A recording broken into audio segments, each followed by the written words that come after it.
Deuxième partie du chapitre.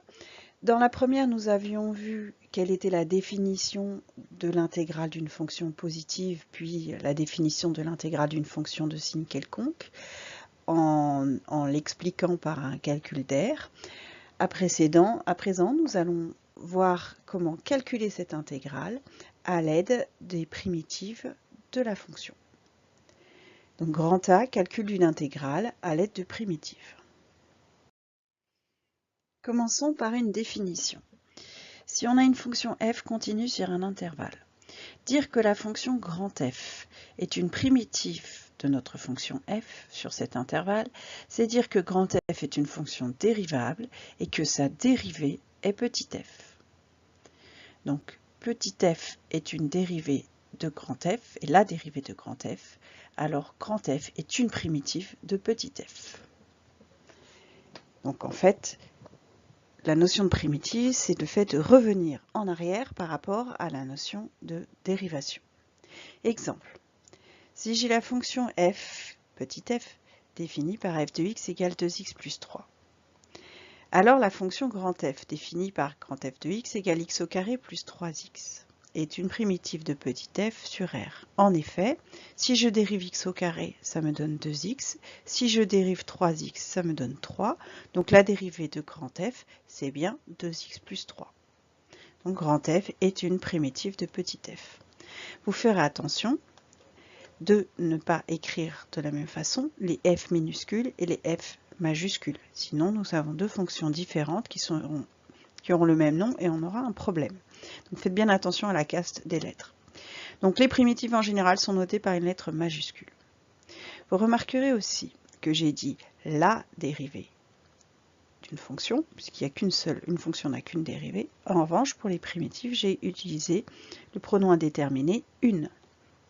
En effet, si je considère la fonction g, définie par g de x égale x au carré plus 3x plus 8, alors quand je dérive g, la dérivée de x au carré me donne bien 2x, la dérivée de 3x me donne bien 3, et la dérivée de 8 me donne 0. Donc grand g est une autre primitive de petit f. Donc on verra cela plus tard quand je vous montrerai comment déterminer les primitives. Il n'y a pas unicité de la primitive, il y a une infinité de primitives associées à une fonction, et elles sont toutes, on verra aussi ça plus tard, elles sont toutes elle se différencie par une constante, puisque c'est la constante qui s'annule quand on dérive. Alors, une petite remarque dans un contexte économique, quand les quantités sont importantes, on assimile le coût marginal à la dérivée du coût total. Je rappelle, le coût marginal, c'est le coût de la dernière unité produite. Donc si on a une grande quantité, on va avoir des quantités continues. Et par conséquent, on considère que quand on dérive le coût total, on obtient le coût marginal. Par conséquent, le coût total, lui, est une primitive du coût marginal. Et la constante qu'on aura, ce sera les frais fixes. Théorème, toute fonction continue sur un intervalle admet des primitives. Et comme la majorité des fonctions que l'on va étudier sont continues, la majorité des fonctions que l'on aura admettront des primitives.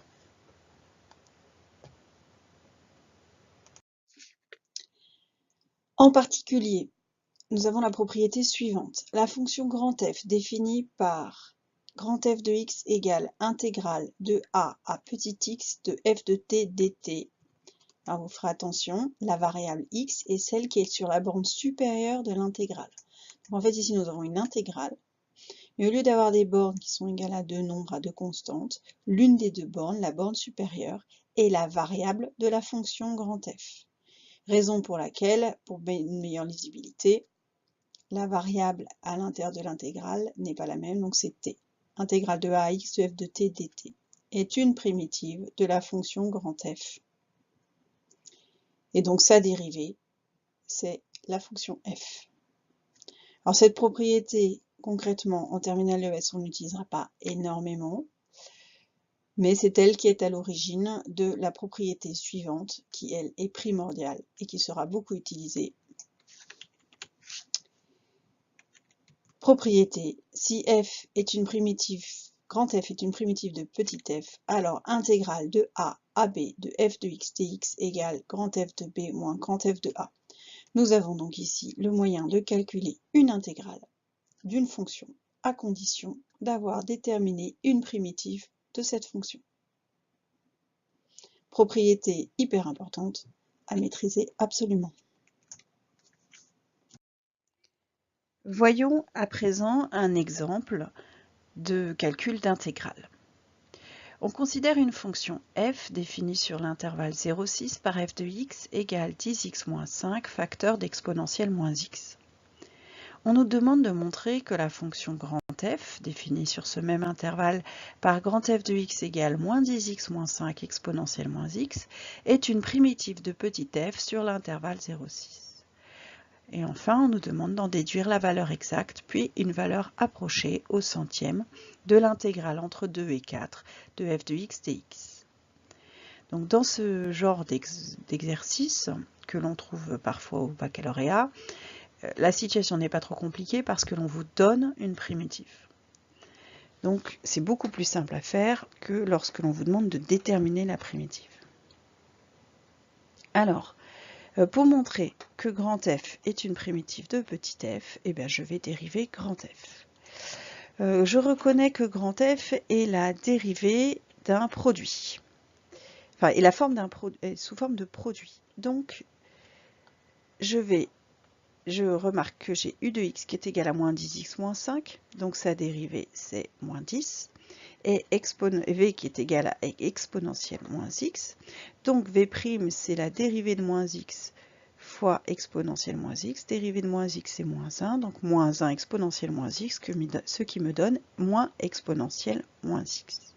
J'applique la formule de la dérivée d'un produit, grand f' de x égale u' v, donc moins 10 fois exponentielle moins x, plus u fois v', moins 10x moins 5 fois moins exponentielle moins x, ce que j'ai écrit ici. Je développe, donc moins 10 exponentielle moins x, plus 10x exponentielle moins x, plus 5 exponentielle moins x. J'ai développé ici en utilisant la distributivité. Je remarque que j'ai un facteur commun qui est exponentielle moins x. Donc je factorise par exponentielle moins x, il me reste moins 10 plus 10x plus 5, qui est ici. Ensuite, je remarque ici que je peux simplifier l'intérieur de ma parenthèse. J'ai moins 10 plus 5, donc ça va me donner 10x moins 5 exponentielle moins x, ce qui est égal à f de x, ce qu'il fallait démontrer.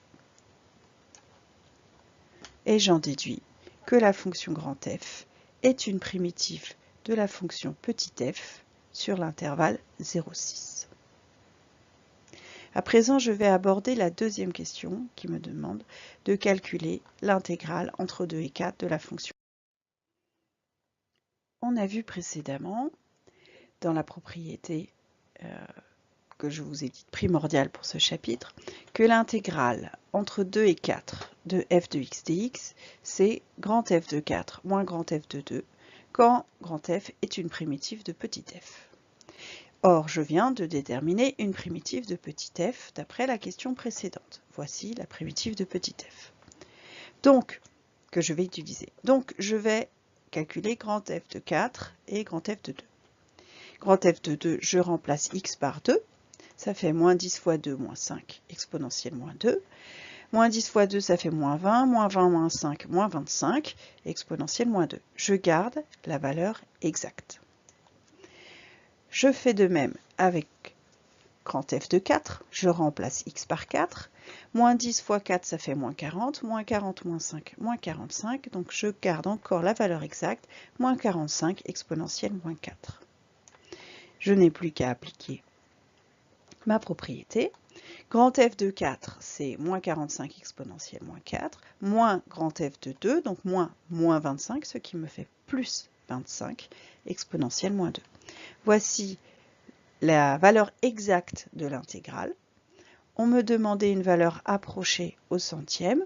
Je calcule à l'aide de ma calculatrice le résultat de ce calcul et je trouve environ 2,55. Et comme c'est une intégrale,